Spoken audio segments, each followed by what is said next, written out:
We are constantly striving to provide the utmost in trainers here at Personal Edge Fitness. In our 23-year history, I'm very pleased to say that we have maintained the most qualified staff in the Southeast. As our community grows, so does our staff. And I want to make sure you get an opportunity to meet each and every one of them. So today, we'll be speaking to Nate Montgomery, a new exercise specialist, here today on the Personal Edge Fitness Podcast.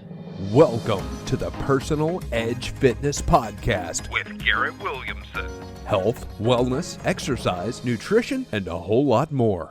Got questions? Call us and leave a message at 251-278-EDGE or message us at Personal Edge Fitness on Facebook and Instagram, at Team PE on Twitter, or personaledgefitness.com. G'day, this is Garrett Williamson, president of Personal Edge Fitness. Thank you so much for joining us on the Personal Edge Fitness Podcast today. Before I introduce my guests, I want to tell you how to get in touch with us if you have any questions. And we had quite a few questions after the Ask Katie segment, and I'll tell you how to get in touch with us and leave notes about that if you have questions, because we will be doing that periodically, especially after the response we had from the Ask Katie podcast last week. To reach me at area code 251-278-3343, that's 251-278-EDGE. You can also reach at my email address at Garrett, Garrett, at personaledgefitness.com. That's, of course, my email address. And our website is personaledgefitness.com, as well our Facebook page, Personal Edge Fitness. We get a lot of questions through there. Hit me up on Twitter if you'd rather go that route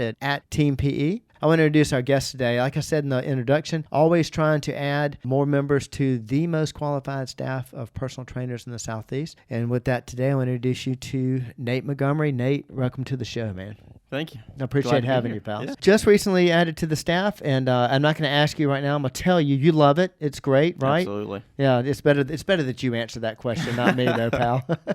Yeah, So- I absolutely love it here. Wonderful. Give us a little bit about your background. Where'd you grow up? Schooling, all that kind of fun stuff. I brag about it being the most qualified staff in the Southeast. Let's see if I'm right. So I grew up in Sims, West Mobile area. I went to Sims Elementary, middle school. Went to Mary G. Montgomery for high school. It's so funny because I was like walking around with Montgomery on my baseball jacket. They're like, You can name the whole school after you. That was nice of them. Yeah, played baseball. So I got hurt in my junior year of high school. I ended up having to have shoulder surgery. I tore my labrum. So I was kind of out of commission, for a summer. And I thought, like, okay, what do I do now? Yeah, yeah. Gained a good amount of weight. And then I was like, well, if I'm going to play again, I probably need to figure out how to lose this, Right. And that's kind of when I started reading, because I was on the couch. I was like, well, if I can't move, I can at least read, Right. And I was like, well, what am I going to read?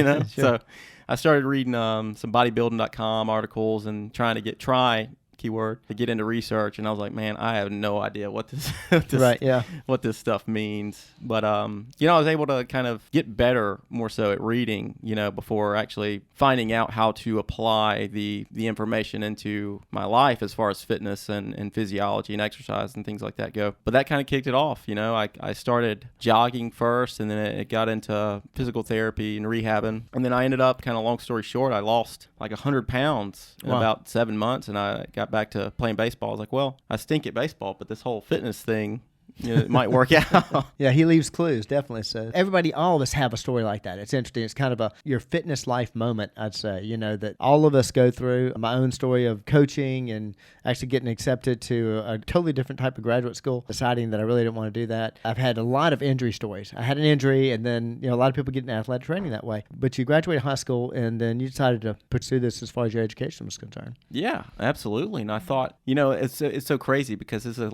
been almost like a common theme throughout my life. It's like, I lost all that weight, and I thought, man, like, I could use this to help people Right. that are going through the same things, like people in general, but athletes. Right. And I thought, man, if I can just help somebody that might be in the same place that I was, like, Sure. that could make a huge impact, And so I went to Coastal Alabama Community College. Well, it was Faulkner State. I kind of Right. went to two different schools, Changed name on you. Yeah, And it yeah. wasn't Montgomery this time. So Yeah, it wasn't you felt out of place. But I went to Coastal Alabama, got a managerial scholarship to train the softball team with Awesome. Coach Radwich, and that was unbelievable, because I got to finally sort of do what I had been hoping to do in Right. fitness and strength and conditioning, Cool. and that was my first like big coaching opportunity Yeah. where I found like, oh my gosh, I'm not very good at this right now, I understand. it's much more than just working out and just like, oh yeah, I did this back when I was hurt, and Right. I had a great experience there. I absolutely loved it. As soon as I got done at a 2-year school, I transferred to Auburn. Okay. Finish your degree in. Exercise physiology with a focus on fitness, conditioning, and performance. Right. Okay. So the reason I chose Auburn was the emphasis on research. Now, it's kind of like trying to live two lives. I was like, okay, I want to be a coach, but I also want to do research. I'm super interested in the why, Right, and exactly. the questions behind, like, okay, we're going to do this workout. And it's like, why though? Yeah, That became my two big interests. And so And that's interesting because those are really on different sides of the spectrum as far as you would think they would go hand in hand, and they do, but time-wise, trying to do all that, that is different. It's an interesting pattern you took, but it makes sense now. Go ahead, though. To that point, it's like it's two different sides of the spectrum, and it's two very, very difficult sides of the spectrum to try and operate at one. You kind of have to almost be like a translator, right? I mean, you got very technical terms as far as biomechanics and physiology, and you kind of have to, when you're coaching, it's like you don't openly like, oh, this mechanism, right? Not talking mechanisms. It's like it's like, no, just give me the practical stuff. And it's like trying to navigate that it was difficult at first, but it's like, this is really interesting. Taking like complicated topics and systems and then literally like translating them as if they were another language into how they can apply in the real world, you know? And so it was fun, but it was pretty difficult. Yeah, challenging. Yeah. Kind of what we do here every day. So, but you didn't stop with your undergrad. I always say that everybody at Personal Edge Fitness, that all of our trainers possess at minimum a bachelor's degree in the field of either exercise science, exercise physiology, kinesiology, sport medicine, and athletic training. But it's not just a bachelor's. You didn't stop there. Right. So I had some more questions. Obviously. I had a few internships at Auburn and then outside of Auburn too. I moved out to Seattle. Driveline Baseball is a baseball facility. Right. Interned at UAB with football. And I thought, okay, well, I'm ready to go home. Being in Auburn and Seattle, I was like, man, I'm just ready to go back home, be with my family and friends. Like moving all the way out to Seattle, I was like, I miss everybody. Right, it's not a 5-minute drive down Snow Road. Exactly. And so I thought, like, okay, I'm ready to move home. So upon graduation, I attended South Alabama in a master's towards exercise science. Okay, great. So, you've done the rehab work on your shoulder, and having personally gone through that weight loss challenge is tremendous and a tremendous benefit because you know where people are, you understand where people are coming from. Yeah. I mean, 72% of our clients come to us for weight loss and general strength and what have you.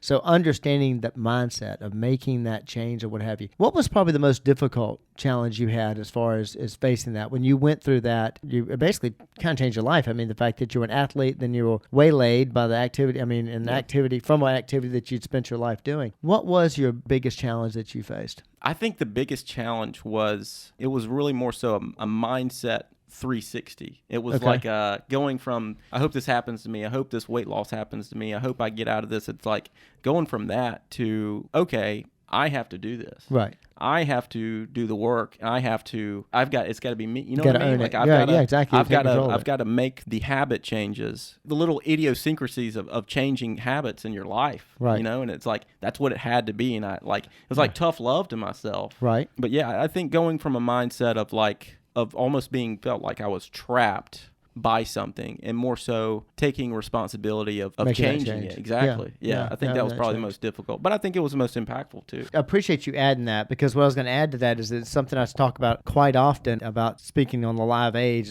The listeners that are fans of the podcast know that I speak on live age quite often. I've got a 5-part series on the podcast on that. It's funny, I had a speaking engagement 2 weeks ago and then I've got 2 more coming up and I'm speaking on the live age. And in the live age, I talk about the fact that ability is all up to you. All 4 components of ability you control: fitness, nutrition, lifestyle, and then the most important, and that's amazing. I didn't tell him to say this, I promise you. Okay, it starts with mindset. You use that word, I had to switch my mindset to, I've got to own this, and then take it on. Then after that, you felt like you were in control. Right. I'm sure. Yeah. Like you said, that was most impactful. That's incredibly empowering to make that change and go into that. So, yeah. I'm putting you on the spot now. I fed you the words a minute ago, said you really like it here. So, but of course, I'm glad to hear that you prepared that. Okay, then.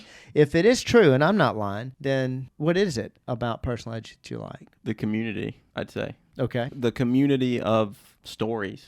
like the community of like built towards this changing of mindset. Everybody has their own story, but it's like everyone here towards the same goal. Right. It's like a shift as a community towards a common goal. And it's like, I love that. And everybody has their own story, and we're all, every one of us, it's moving towards a common goal, and I love that. I haven't had it said back to me that way, so I appreciate that. But I did put Nate on the spot. Those of you that heard Katie's introduction to Personal Edge, and actually Charlie's introduction, and Hunter's also, you heard a common thing, and Nate doesn't know this because he didn't know I was going to ask him that question. But I'm so glad to hear back to us. It's a culture type reason for being here, because it's a big part to us. I've never had it said back, common goal, because my first podcast is basically based on the fact that everybody's looking at the same thing. And that speaks to our mission statement, was that we seek to make our clients feel better about being themselves, because that's what everybody's after. So thank you for saying that. I'm not sure if that's what you were going with it, but that's what I took from absolutely. it. So yeah, that's what we're absolutely. after. So. What do you like to do besides training? So I like to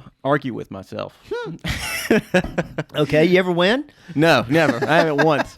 I keep getting back up though. You know. Okay, yeah, I got you. I like to read. And I like to, when I say argue with myself, it's more like just go over different concepts and different arguments as far as like within like psychology, philosophy, and theology. You know, right, it's like conversations with my best friend too. But I'd say read. Get really interested in the dialogue of the books I've been reading. You know? What kind of books? Fiction, nonfiction, both?